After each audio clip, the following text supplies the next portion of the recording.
Halo, selamat pagi anak-anak, apa kabar? Senang ya bisa menyapa kalian kembali di pagi hari ini. Jangan lupa untuk mengawali hari ini dengan berdoa dan mengucap syukur ya anak-anak. Baik, untuk hari ini kita akan mempelajari mengenai teknik dasar pantomim. Sebelum kalian berlatih mengenai pantomim, alangkah lebih baiknya kalau kalian mengerti bagaimana pengertian dari pantomim itu sendiri. Pantomim itu adalah pertunjukan teater tanpa kata-kata yang dimainkan dengan gerak dan ekspresi wajah. Itu biasanya diiringi oleh musik. Pantomim merupakan seni pertunjukan yang penampilannya lebih mengandalkan pada gerak-gerak tubuh dan ekspresi wajah. Pantomim dalam bahasa Latin yaitu pantomimus artinya meniru segala sesuatu. Merupakan suatu pertunjukan teater yang menggunakan tubuh dalam bentuk ekspresi wajah atau gerak tubuh sebagai dialog. Bicara mengenai pantomim tidak bisa lepas dari satu nama yaitu Charles Spencer Chaplin atau Charlie Chaplin. Chaplin, tokoh pantomim yang terkenal dari Amerika yang mempopulerkan pantomim lewat film bisunya. Dengan gerak-gerik, riasan wajah, kostum, dan karakter lucu, tokoh Chaplin menjadi inspirasi dan acuan para pemain pantomim dalam melakukan penampilan pantomim. Kekuatan utama dari gerak-gerak pantomim adalah gerak imajinatif atau gerak peniruan. Seolah-olah sedang memegang benda meskipun bendanya itu tidak ada. Seolah-olah ada di suatu tempat yang ramai meskipun sedang sendiri. Gerakan-gerakan yang menggambarkan suatu peristiwa harus diyakini benar, seolah-olah peristiwa itu nyata. Pertunjukan pantomim biasanya bersifat lucu, humoris, dan menghibur. Juga gerakannya komikal, yaitu gerakan lucu. Gerakan-gerakan yang ditampilkan merupakan hasil dari pengolahan gerak yang distilir atau digayakan. Perpaduan antara gerak-gerik tubuh yang menarik juga ekspresi wajah yang berkarakter akan membuat pantomim menjadi sajian tontonan yang bagus. Jadi, kalau kita menampilkan pertunjukan pantomim, itu harus menguasai teknik pengolahan tubuh dan ekspresi terlebih dahulu. Yang berikutnya adalah teknik dasar bermain pantomim. Banyak teknik dan metode latihan yang bisa menjadikan seseorang menjadi pemain pantomim yang baik. Nah, secara garis besar, ada dua latihan yang harus dikuasai untuk dapat berpantomim dengan baik, yaitu latihan olah tubuh dan latihan ekspresi wajah. Kedua latihan ini harus dilakukan dengan sungguh-sungguh dan berimajinasi secara kreatif ya. Yang pertama, kita akan latihan olah tubuh.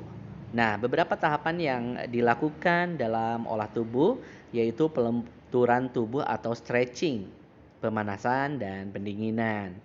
Tahap pelenturan dilakukan dengan melenturkan seluruh persendian tubuh dan peregangan urat-urat sendi dari mulai kaki, pinggang, pinggul, tangan, bahu dan sekitar kepala. Kalau kita urutkan, kita mulai dari bagian kepala ya. Jadi kalian bisa melakukan gerakan kepala ke kiri, ke kanan, ke depan, ke belakang secara teratur, pelan-pelan dan berulang. Setelah itu, kalian juga bisa melakukan gerakan memutar kepala secara penuh. Kemudian berganti arah sebaliknya. Nah, lakukanlah secara berulang sampai dirasakan cukup. Efek yang dirasakan akan terasa ringan otot bagian kepala.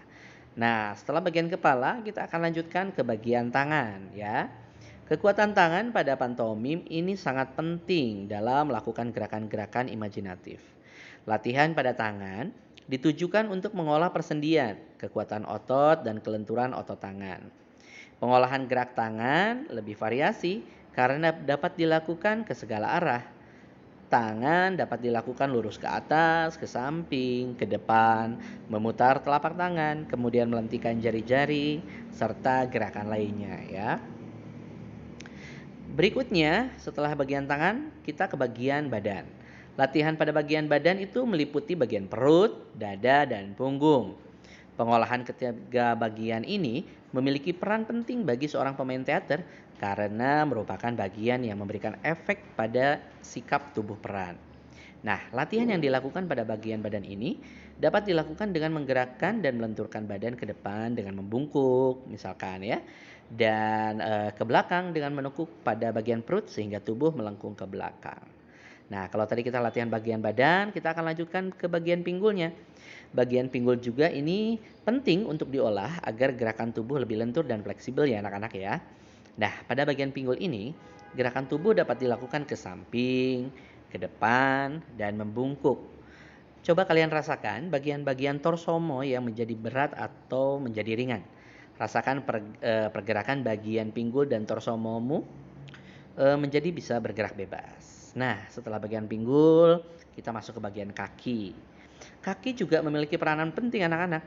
Jadi kekuatan kaki ini perlu dilatih sehingga kita dapat tegak berdiri di atas panggung ya. Berdiri di atas satu kaki merupakan salah satu latihan keseimbangan tubuh. Jadi berlatihlah berbagai pose dengan tumpuan pada kaki. Seperti pose pohon yang kokoh menjulang tinggi misalkan. Batu karang yang menahan ombak dan berbagai pose dengan personifikasi alam. Nah, yang terakhir ini kita akan membahas mengenai bentuk penampilan pantomim.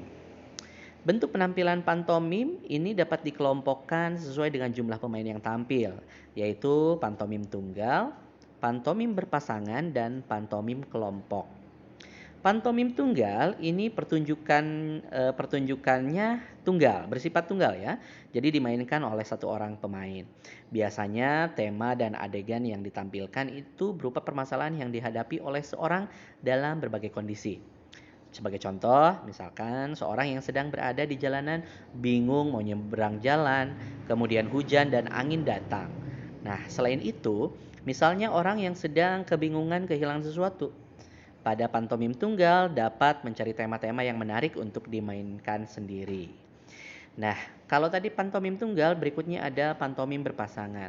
Jadi selain dimainkan sendiri, ternyata pantomim juga menarik ya kalau dimainkan oleh dua orang atau berpasangan. Tema dan adegan yang bisa ditampilkan tentunya keunikan dari dua orang yang saling merespon gerak-gerakan yang lucu. Nah, coba lakukan bersama temanmu seperti adegan di bawah ini. Misalkan ya, dua orang sedang tarik-menarik tambang. Nah, tambangnya kan tidak ada gitu. Tambangnya tidak ada, tetapi kalian seolah-olah tambang itu ada dan nyata. Ya, atau dua orang yang sedang mendorong roda pasir yang berat dengan jalan menanjak sampai mengeluarkan pasirnya begitu. Nah, yang terakhir adalah pantomim kelompok.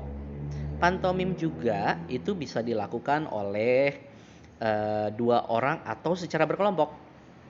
Nah, gerak-gerik pantomim secara kelompok dapat dibuat adegan seperti menirukan gerakan sekelompok bebek yang sedang digembala petani. Adegan di sebuah pasar yang ramai dengan berbagai macam aktivitas juga bisa mencari aktivitas-aktivitas yang menarik lainnya. Nah, begitu sekilas mengenai teknik-teknik dasar mengenai pantomim. Semoga kalian bisa memahaminya dengan baik ya anak-anak ya. Terima kasih banyak anak-anak, tetap semangat dan selamat pagi.